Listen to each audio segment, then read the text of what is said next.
안녕하세요.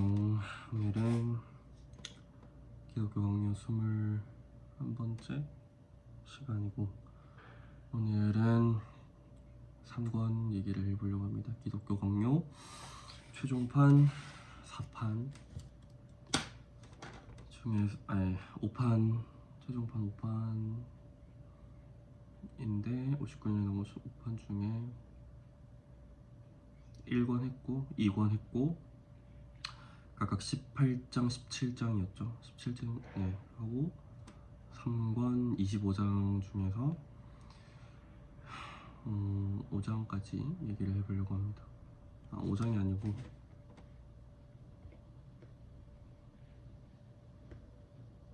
3장까지 얘기를 해보려고 합니다. 원래 진도 팍팍 나가다 갑자기 왜 이렇게 짧게 나가냐면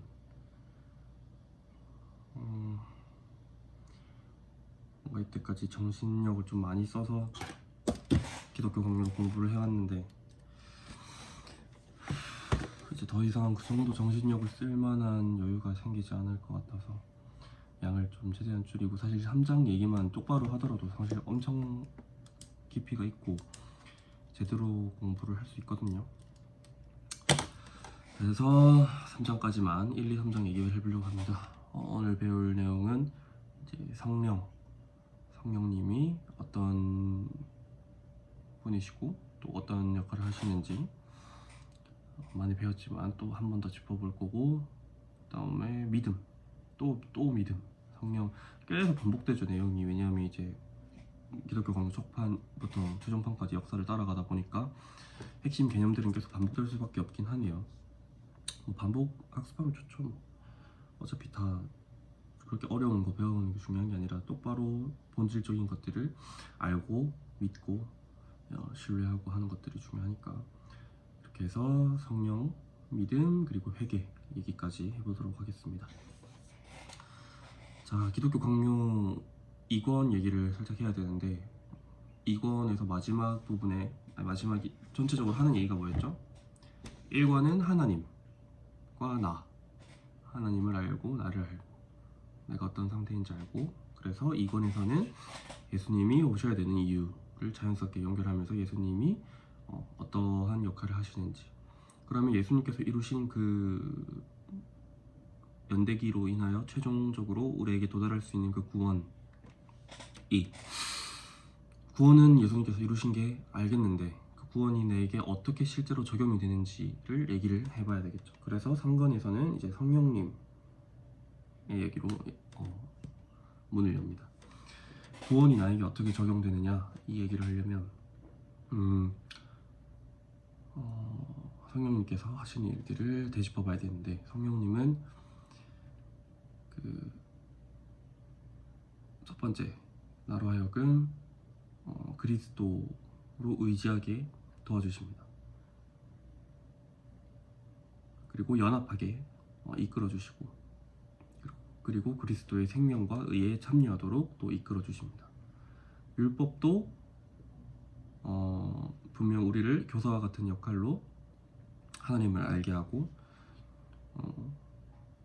내가 어떠한 사실인지를 인지하도록, 어떠한 상태인지 인지하도록, 중보자가 필요하다는 사실을 인지하도록 도와주는 교사 같은 역할이었다면, 실제로 그 구원에 이르기 위하여서 필수적으로 동반되어야 되는 수단인 믿음은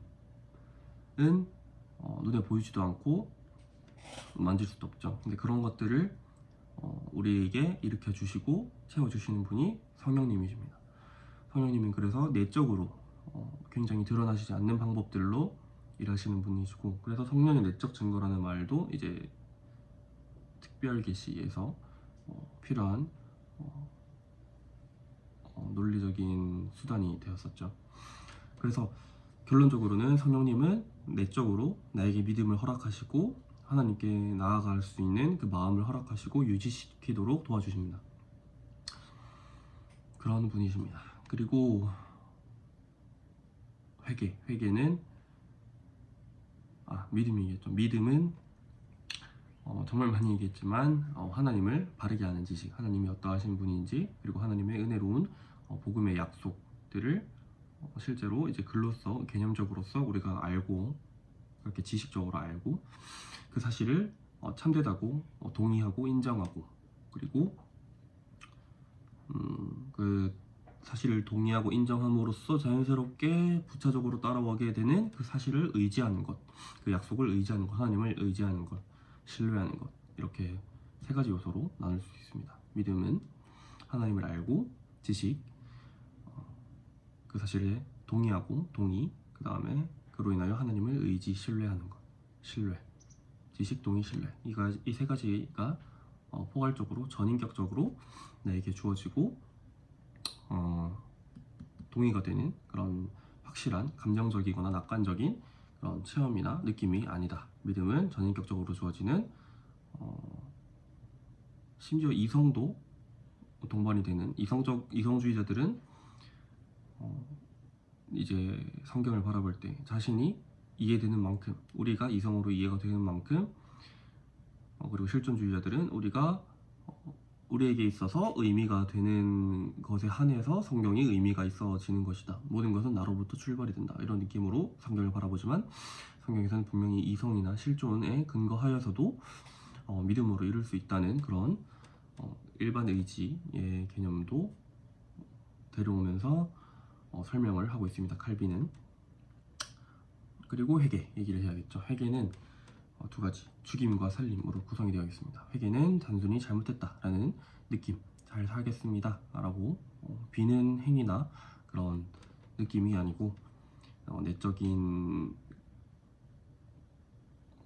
삶의 태도가 아니고 확실한 이제 죽임과 확실한 살림이 동시에 이제 공존해야 되는 상태입니다. 그리고 행위로서도 느낌으로서도 다 맞는 말이지만 이제 확실한 거는 죽임, 옛사람과 죄를 미워하고 부인한다는 그런 나의 실제적인 태도가 존재해야겠고, 살림, 하나님과 함께 살려는 성령으로 거듭나여서, 그래서 사실 어떻게 보면 회개는 조금 수동적인 느낌이 강하다고 볼 수 있겠네요.